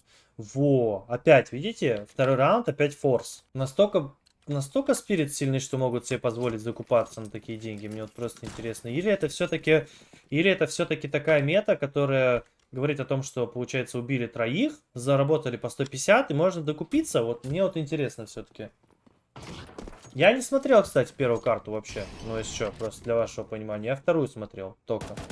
Полностью прям. Заряженный 3-0 проебали. Ну, бля, ну тролль, сука, реально. Ага, так, Зонтикс, это что, блядь? Это типа... Звейк говорит, выход, выход, выход. Он кидает вот так смог, и он падает вот здесь. Чтобы челы, которые вышли с ямы, выходили в смог? Нихуя себе. Это что за смарт-идея такая? И у него еще флешка есть. Удивительно, что Мираж с тройными допами. Есть такое. Бля, они на А пойдут? Они пойдут на А. Скажите, что да. Скажите, что да. Ладно, самое важное, что хочу для вас подметить, это когда мы играем против фулбая, и мы сами закупились на 2К. Вот у нас 2К, тут фулбай. Самое важное, что у нас должно быть, это идея. Здесь идея четко прослеживается. Я не думаю, что нужно вам объяснять, что 4А это отличная идея. Вот, и тут уже дело в мелочах. И я хочу просто посмотреть на вот это. У меня вопрос, насколько он охуел по 10-бальный. В хорошем смысле. У них еще и проверка шарта есть. Ёб твою мать, какая ты... Какая ты... О! Это один из самых эффективных смоков, которые я видел на тир-1. Это просто... Их просто переиграли. Их переиграли. Ебать. Кто это придумал? Кто это придумал? Кто это придумал? Это гений какой-то с подвыподвертом. Я просто в шоке. Он мало того, что блочит, так он еще и флешку кидает, которая его слепит. Так у него еще... Блять. Я уже рад, что я открыл эту демку. Доброе утро, дружище. Но все равно ситуация на самом деле такая, знаете, 50 на 50, то что бомба не поставлена.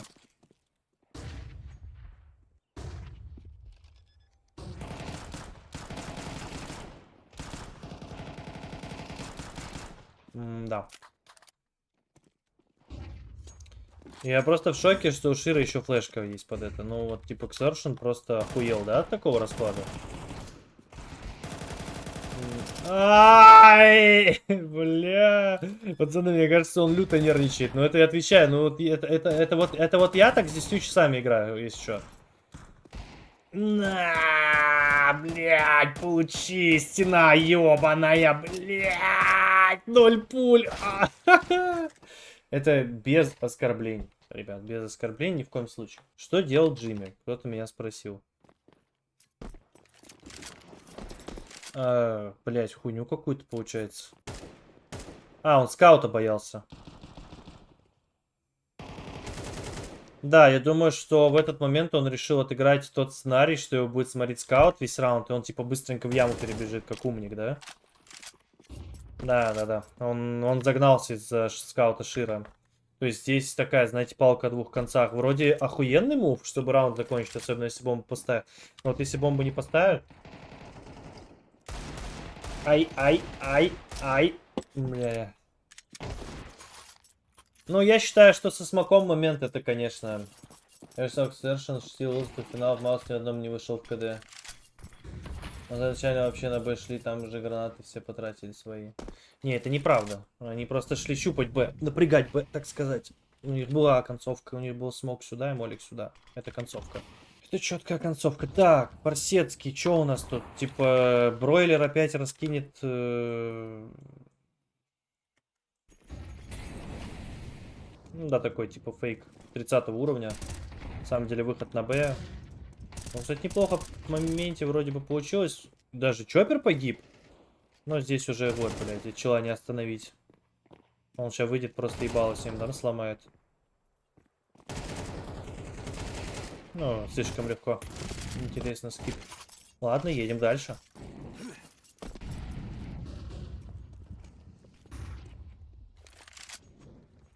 Блядь, что?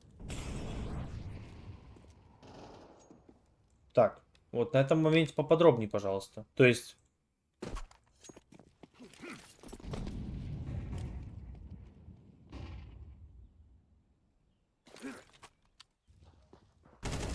А, ну это прям какой-то... Ну, просто типа дистайминг. Хали накричал на него. Ну, тут на самом деле я не знаю, что там... Ну, как бы накричали, не накричали. Здесь прям вот так чела сбрило, если что.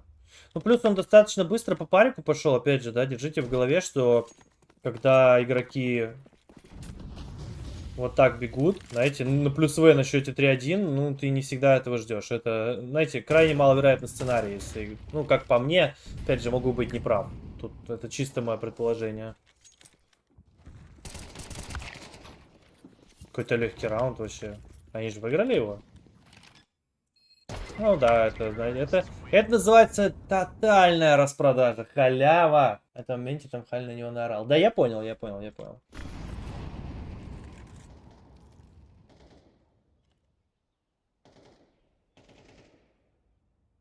Так.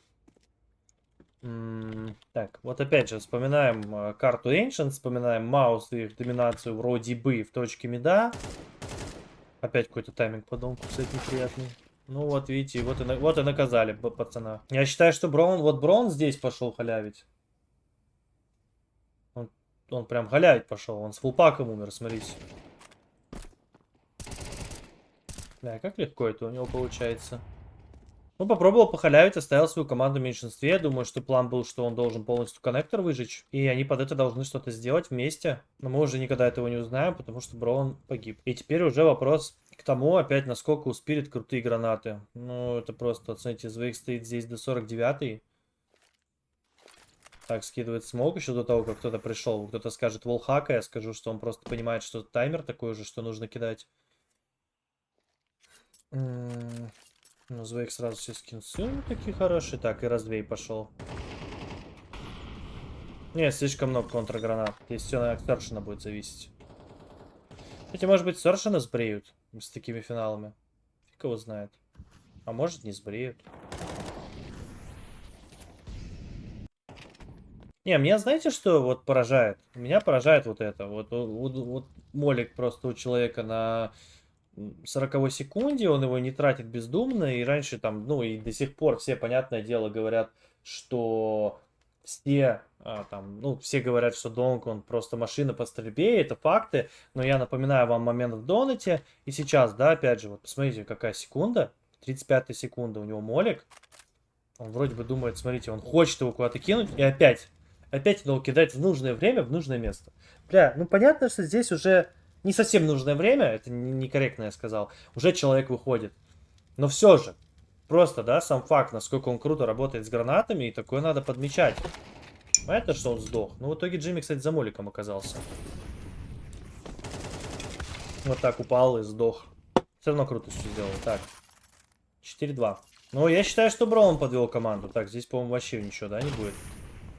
А, так, здесь попытка сделать буст. Смотрим, как Зонтикс отыгрывает такие бусты. Ответ, как нехуй.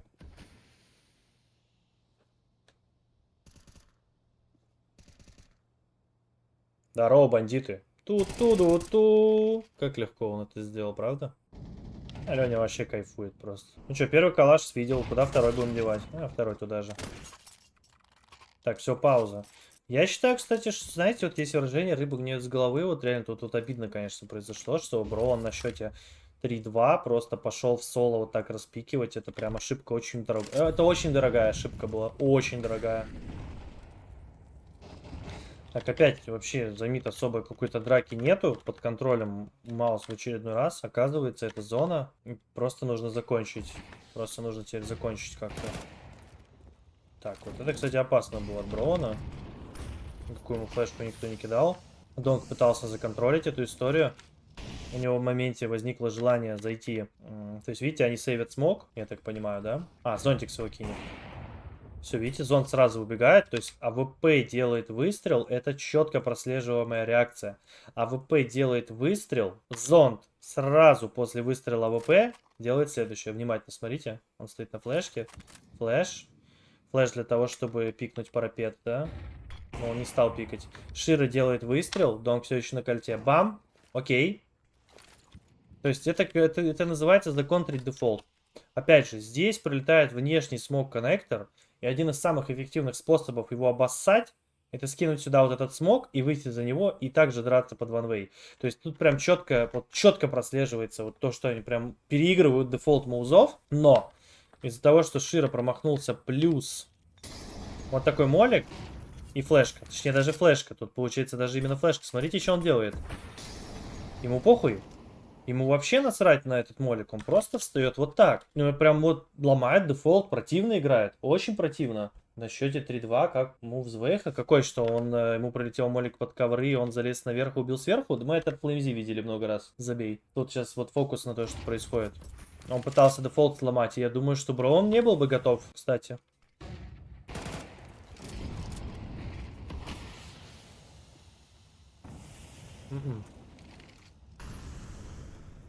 Вообще изи сдохнуть мог. Прикольно, кстати, зонта отпикали. Тоже такой момент, да? То есть, видите, он контролит. И тут вот такой пик. И вот ты думаешь, блин, ну в него же Броун стреляет. Ну как вот... Как так, блядь? Ну как есть. Смотрим, на что опорник П закрыл. Смог внешка. Сразу смог. Не дам вам сыграть. Опытный опорник чувствует.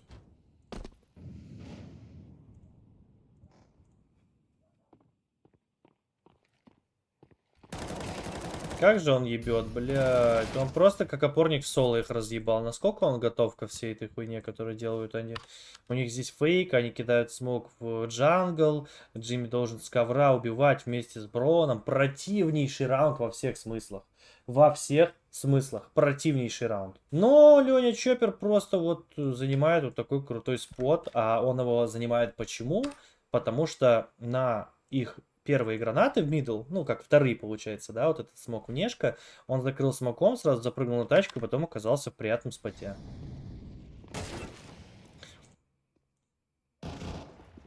Как вот такого чела тоже отпикать, да?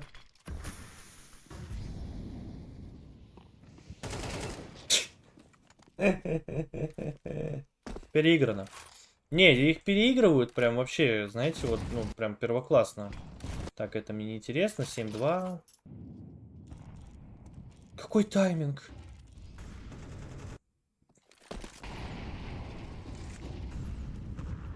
А!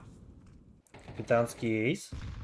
На эко? Здесь? Ну давай посмотрим. Нет, просто нет смысла смотреть. Раз, два. Блять, как они выходят. Я хочу еще раз это видеть. Ладно, это было круто. Просто посмотрите, как они выходят.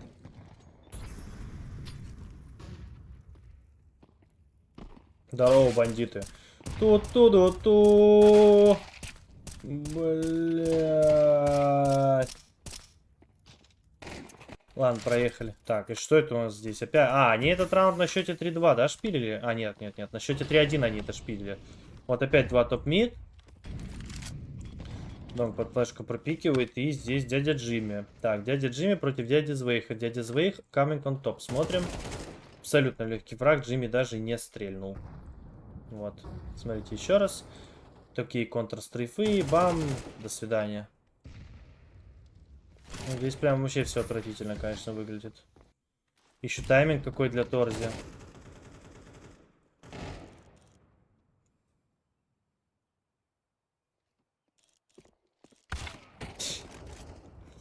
Сколько Шира хороший? Он и смог скидывает, и отпикать успевает. Ну-ка. Смог. Блять, он слишком хорош. Он слишком хорош. Охуеть. А что ты сделаешь, когда у тебя вот так вот люди? То есть ты вроде бы делаешь какой-то элемент, у тебя там двойка агрессивно играет мидл, у тебя авик сразу пропикивает какую-то линию там, у тебя идет калаш пикать, ну ты просто ничего не можешь.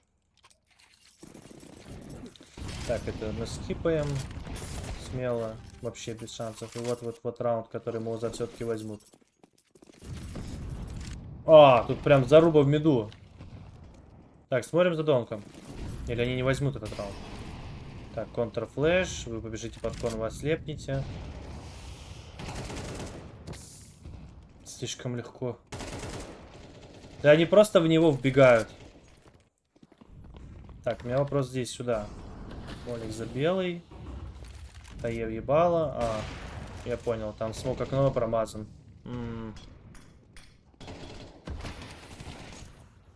Ну, это, знаете, вот я когда вижу, что тир-1 команда подобным образом отыгрывает раунд, то, знаете, это отчаяние, это desperation. Прям просто, блядь, смока окно нету. Еще с руки докидываем из-под кона, потом отпикиваем кон вот так, и, ну, пипец. Нашел клип, держи. Хорош. Багнутый смог? А что с ним произошло? Давай изучим.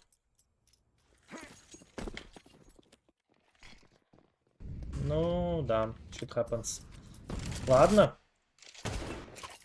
Так, 2-10. Я в моменте верил, что Мауза камбэкнут, потому что я уже не раз видел, как они камбэчат, но я в моменте увидел такой страшный момент, что хотелось плакать. И то ли плакать, то ли радоваться. Наверное, больше радоваться. Во-первых, вот это вот, как можно опять, вот смотрите, под полное непопадание в кол, вообще не там, где нужно. И то, как Сэршин убьет сейчас Леню Чоппера, это вообще прикол. Ну, это прям папа какой-то. Хотя, опять же, повторюсь, перформанс от него не очень. Ну, именно в финалах, да, то есть, как многие подмечали. Не-не-не, какой фейсит, брат, я все. О, смотрите. Вот этим он дал, знаете, как это, буст к камбэку. Вот если бы он этого не сделал, сколько он времени выиграл? Теперь типы успевают подойти к КТ, и здесь просто, знаете, ну это замес. А чё, народ, погнали нахуй, тут. И опять выигранная пистолетка. Но я считаю, что этого всего бы не было, если бы не убийство по Лене. Ну, мое мнение, опять же. Форсецкий. Также смотрим. Леня протопал под Б, типа, чтобы зафонить. Спинкс это услышал. Но концовка у нас здесь будет раскидка какая-то, да? По-моему, полная раскидка у них будет на А. Да, это два смока. И куда-то молик они еще кинут. Сейчас посмотрим.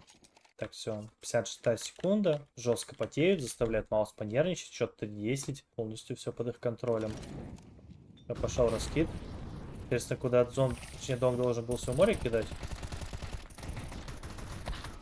Но получилось более-менее легко, на самом деле. Потом должен был выйти и всех разъебать, что ли? Ну, такое. Ну, не сказать, что здесь прям что-то можно такое сказать волшебное. Нави Спирит, привет. Нет, это последний разбор така скип. И вот здесь, да? О, бля. Если это тот раунд, о котором я думаю, это очень жестоко. А это не он. Да, как здесь Брон, конечно, с МП-9 жертвует собой. Это классика какая-то жанра. В миду замес под флешку. Тут что? Тут молик за белый. А, тут, да, молик за белый, который почему-то не показан на демке, но он горит. Блять, что происходит? А, он просто позже пролетел. Это резкая драка за мид, не сразу. Сершин падает в подвал, скидывает себе смог, пролетает молик за белый. Броун кидает флеш, бам, Сершин выбегает, Спинкс рядом на подстраховке. Теперь как в шахматах. Уже как в шахматах пошли в ответ все те же истории. Не хотят пускать за белый пиритов. Ебет ли это чоппер, вот в чем вопрос. Ебет. Слишком много ресурсов мид потратили. Об этом явно есть информация, но вот теперь надо в миду оставаться, да, наверное, если мы настолько ресурсов за него потратили. Но все-таки, видите, то есть тут всегда палка о двух концах. Мы не пустили чела за белый, мы знаем, что его там нет. И либо мы здесь остаемся, либо мы играем от той информации, что люди говорят, это битва за мид, типа забирайте какой-то там спейс боковых, они прям в миду, ну, толпой, знаете, стоят. И здесь мышки отыгрывают второй вариант. Завтрашний глаз на новом патче. Вот, кстати, вообще не знаю, честно. А, да, это тот раунд. Вообще же, ну, жестоко получилось. То есть, они подрались за мид. Знали, что Спирит могли среагировать. И ушли с мида. Оставили полностью. Спирит мид забирают. Но они за это забирают вот такой сетап в яме. Просто жесточайший сетап в яме. Еще и под флешку пробивают вперед. И самое смешное, что после этой флешки все равно они остаются 2. То есть здесь еще такой момент сыграл. Флэш, ну типа бам, там взорвалась. Широ такой. Они проверили яму, фокус могут на Б сейчас уйти укрепить, потому что знают, что здесь нас нету. А тайминг там условно 47-я, да, как здесь. И, ну, Спирит круто. Ну, понятно, что они будут разворачиваться. Им прям сейчас дорога на А. И вот это жестко. Вот это очень жестко, что сейчас произойдет. Тут надо будет за домком смотреть и за Броуном. Во-первых, очень сильно вот это абсолютно без шансов. И вот тут он понял, что он дело имеет с авиком. И вот то, как он прыгает ему на голову, это просто великолепно. Смотрите, ему очень тяжело довестись. Если вы знаете, что авик яме, у вас фармилка, можете так делать. Он понимает, что его распикивает авик. И делает вот так.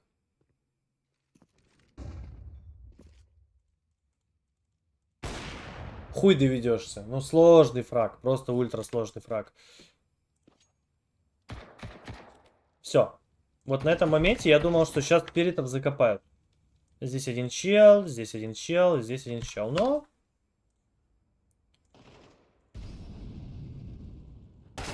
На нахуй, блядь. Куда прыгаешь, Вася, блядь? Первый. Второй. Флэш своему тиммейту. Третий. Все, блядь, раунд закончен. Ну вот просто, и тут, знаете, тут возникает вопрос. Вот, наверное, где-то на этом моменте.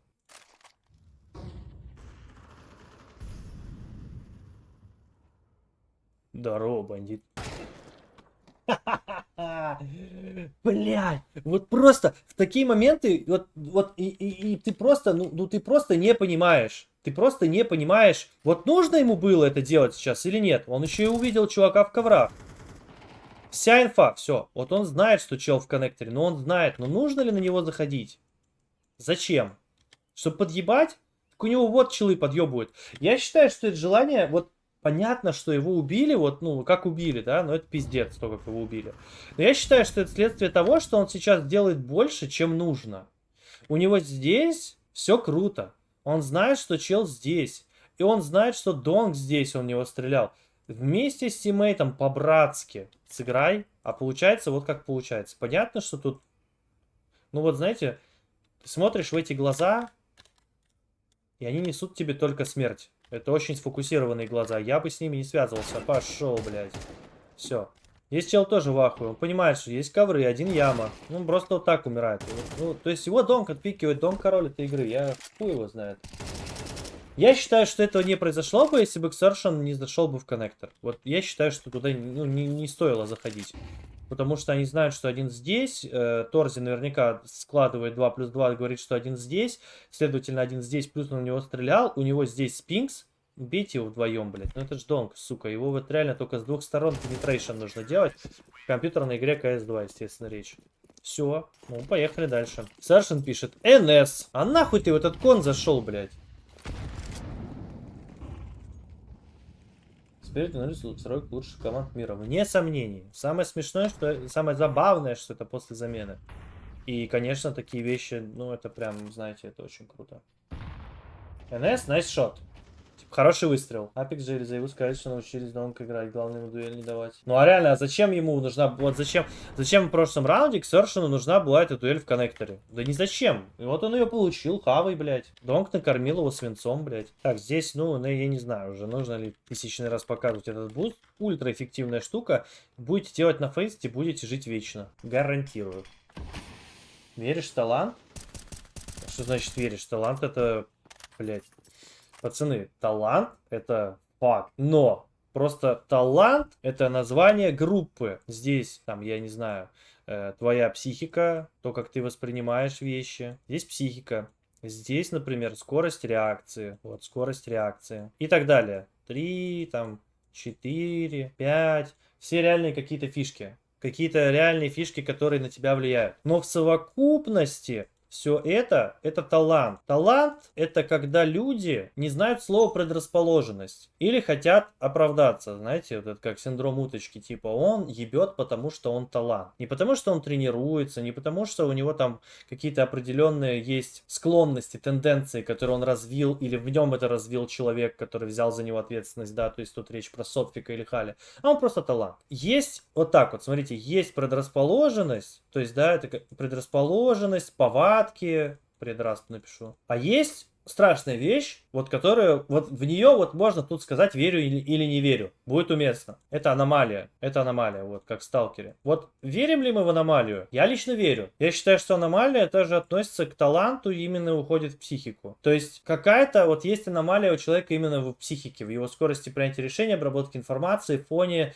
и того, как работает его мозг. Как мы можем ответить на этот вопрос? Что такое аномалия? Ну, я считаю, что нужно, чтобы дисциплина прожила еще 20 лет, и различные люди провели какие-то определенные тесты, составили их, и мы когда-нибудь мы поймем, почему Донг есть Донг. Вот и все. Детство в Сибири закалило. Это, по-твоему, фигурная скобка, это задница? Ты охуел? Так, ладно, ехали. Поговорили, так маленькая пауза, так скажем. Можно ли сказать в Спирит, что повезло с сеткой? Да, блядь, нет. Почему? Нет, не нужно так говорить. Ну, конечно, да, талант это именно это и означает. Все верно ты говоришь. Талант означает, что нужно приложить меньше сил, чем другому человеку. Абсолютно верно. Но за этим есть ответ. Почему так происходит, тоже есть. Это предрасположенность. Знаете, предрасположенность к языкам есть у людей, да? То есть, когда они на каком-то языке, на новом, вообще спокойно себя абсолютно чувствуют. И почему так? Потому что он много общался? Или потому что у него в генах это, блядь, заложено? Вот хуй знает, нет ответа. Нужно тесты делать. Эксперименты. Крафте именной ярлык какой-то. Это именной ярлык. Так, это у нас один из самых эффективных моликов. Ну тут, конечно, я вообще в шоке. Вот вроде бы, знаете, в моменте смотришь, понимаешь, что у Маус сейчас все настолько круто. Они сейчас считывают то, что, ну, как бы, Спирит в миду. И делают такой, как бы, мини-ретейк. Да, мини-мини-мини ретейк, опять же, важно. Все, сейчас Ксершин заходит сюда, Броун на подстраховке, Спинкс отпикивает шорт, все идеально. Но здесь есть папа просто, папа трэпа. Он понимает, что сейчас могут ползти и тоже ползет. И ломает ебальнички. Ну, это очень круто. Ксершин выживает, крутая ситуация, но unfortunately, как говорится. Ой, тут еще и молик промазали. Эй, попали. Попали. А это фишка какая-то или что, блядь? Сейчас, погодите. А, нет, забейся. А, это выигранный раунд, да? Там молик за план зарешает, именно Теровский. Что Торзи Теровский подобрал.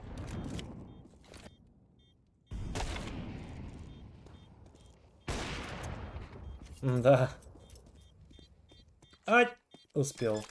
Считаешь, талант люди, которые придумали, ищут отговорки. Ну да, в целом да, нет, абсолютно верно. Я говорю, есть предрасположенность просто к определенным вещам, и это все возводится в тезис. Все-таки логика это именно, ну как сказать, логику придумали мы люди. Это просто то, как мы видим мир, привыкли его видеть, какие-то определенные законы.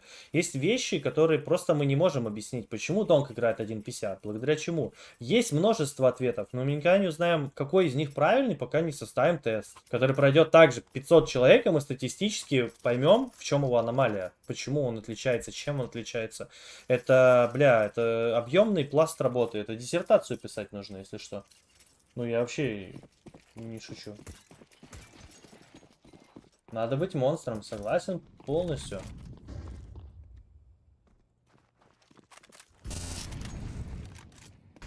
Так, что называется чудесный раунд. Так, это будет полный коммит в точку Б. А, здесь Джимми не справится с управлением, по-моему. А, нет, здесь идеально все справятся с управлением. Не, забейте. Можно за спиксом посмотреть, как он Б принял. Он просто ждет Б-хита. Здесь нет напряжения, здесь тоже нет напряжения. В мид кинули гранату, ничего больше не происходит. Но спереди часто этот кол, они обновляют смог в окно, и ровно под обновление смока в окно что-то делают. Поэтому, когда я сказал, что здесь нет напряжения, это неправда. На самом деле, правда в том, что оно есть. И это смог в окно. Леня Чоппер часто через это играет в тандеме с Хали. Но Спирит, точнее, Маус к этому... Вот, видите, все-таки этот смог отвлек Спинкса на секунду, но он... Бать, он жестко встал. Вот если так подумать, именно постановка модельки. Неудобно такое отпикивать. Вообще неудобно. Вот этот момент просто запомните, кто в шорте играет. Это хорошая постановка модельки. Бам. Бам. Ну, сколько времени он уделяет игре, это вообще с ума сойти. Будущего Фалькон светалити в этом сезоне. А какое у них должно быть будущее? Ждем мажора и смотрим. Тут все просто. Там, блядь, столько борьбы будет, что с ума можно сойти. Так, здесь сейф. Там пока я тебе ничего не скажу про их будущее. Сейчас посмотрим, что на бласте будет для начала. А там можно и про будущее поговорить. Так, опять не пускают за белый, но в этот раз развеек нет. Донк это почувствовал, занял за белый. Классика жанра. Разборы таленте. Да было же на оверпасе один разбор. Хотя бы оверпасе, когда посмотрите. Так. А, вот этот момент. Очень сильная комбина, кстати. Вот, ну, знаете, именно с точки зрения логики, хрен зачитаешь двух челов здесь. Знаете, вот опять в нужное время, в нужном месте пацаны стоят.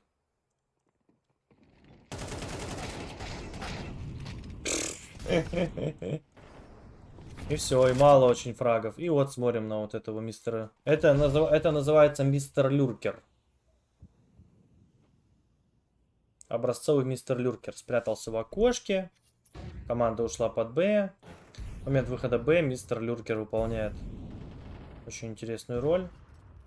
А именно казнит Торзи. До свидания. Причем здесь интересно, что они именно 2 против А стоят, 2 против Б железно. Насколько сильна эта комбина... Тут, я думаю, спорить не надо. Тут тройка стоит, тут авик, КТ, молик в яме. Вообще все очень жестко. Маус сломались. Да, маус сломались, и мы уже этот вывод неоднократно сделали. Просто сейчас я уже на, знаешь, таком полудобеге. Тяжело. Тяжело больше одной подряд анализировать, особенно когда ты там, условно, 6 часов не ел, мозг вообще отключается. Вот здесь мистер Люркер зарешал. Чем мы там сейвить пошли? И все, здесь уже игра закончится, по-моему. Хотя у Spirit, я считаю, реально, вот, против Spirit Mirage, например, взять намного как-то... Ну, короче, кажется, что против них взять Мираж, там за КТ их выиграть просто. Они достаточно... У них концовки такие прямолинейные. Например, от того, что Маус там делают, ну, в какой КС они верят, да, там, типа, напряжение А, при этом там чел где-то выходит с ковра, и при этом это 2Б с бомбой. То есть такой более, ну... Спирит более простой КС на Мираже, как мне кажется. Опять же, даже сравнивая с теми же Витьками, что они делали, это жестко. Ты думаешь, счет замен ВБ усиления или шило на мыло? 100% усиления. Точно не шило на мыло. Ну, я так думаю. Так. Здесь мы такое уже видели у мышек. За сторону атаки. Здесь укрепление точки А. О, в смысле, я имею в виду про смог внешку, опять же, да, ребят, если что. Так, выгоняет Леня Чоппер. Ай! Он убежал. Ну, как такое выиграть? А вот так вот, блядь. Просто посмотрите на это в моменте и насколько это странно выглядит. Я не знаю, что мог забежать в кон. Сершин это смотрит, прям смотрит пристально, он готов к этому файту.